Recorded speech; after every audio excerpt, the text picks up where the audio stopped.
This is the postscript to When Hitler Stole Pink Rabbit that gives the reasons why the author wrote the book. When Hitler Stole Pink Rabbit is the story of what happened to my parents, my brother and me a long time ago. It seems strange now that I had lived most of my life in England that up to the age of 9 I was a German child who spoke only German.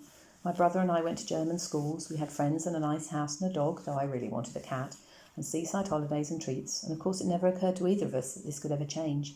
Our flight from Germany, which happened exactly as I've described it, came as a complete surprise to me. Much later, when I had children of my own who spoke only English, I tried to tell them about that time, and they said it must have been awful.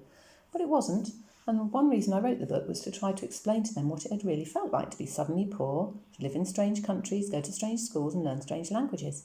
It was more difficult than our life in Germany, but for my brother and me it was also more interesting, and I thought at the time that on the whole it was an improvement.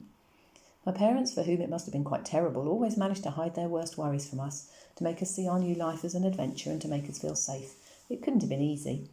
Now that I know more about the time before Hitler came to power, it's frightening to realise how dangerous it all was. Not just our flight from Germany, and I really did nearly give us all away at the frontier, but the time before, all that last winter in Berlin.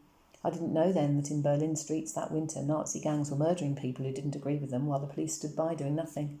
I didn't know that the Nazis had published a list of people to be executed as soon as they came to power, and that my father's name was one of the first on the list. I knew that he made a weekly radio broadcast, live of course, recordings hadn't been invented nor had television. But I didn't know that the two nice men who always came to collect him in a big car were armed bodyguards hired by the broadcasting company, and that they took a different route to the studios each time for fear of an attack on him. From all of this, my parents protected me. Instead of Nazi horrors, my last memories of Germany are of a wonderful Christmas, of seeing my first talkie, and of acquiring a cuckoo clock.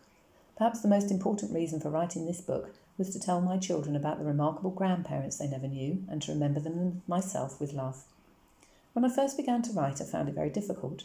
Up to then, I'd only done picture books, and a novel was quite different. There were a lot of things I wasn't sure about. For instance, I wondered whether to write the story in the first person.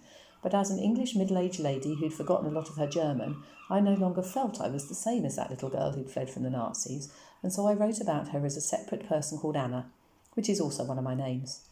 Then I wondered how accurate it would all have to be. Obviously, you can't remember everything about the past, and some things that you do remember are too dull to write about. I decided that all the important things must be true, the things that happened, how I felt about them, what we, our friends and the places we lived in were like, but I would fill in the gaps with invented detail.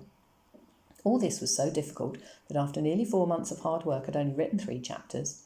It was made worse by the fact that I used to get so engrossed that I forgot to cook, and my husband and children would look glumly at yet another cold supper of cold ham and nothing much else.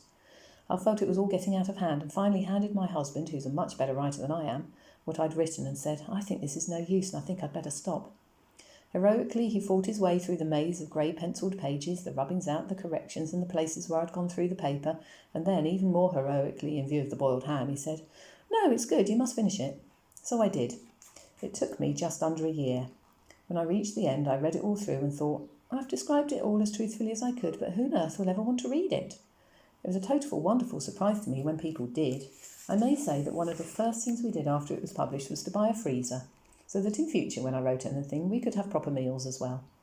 Nowadays, my flight from Germany and everything that followed seems far away. I've lived in London more than 60 years. I'm very happily married and our children are a joy. It's been a wonderfully happy life. But it almost didn't happen. If we'd tried to leave Germany a day later, if my mother hadn't shut me up at the frontier, if my father hadn't been so far-sighted, it would have been too late. I would have been one of the million other Jewish children who died in Nazi concentration camps.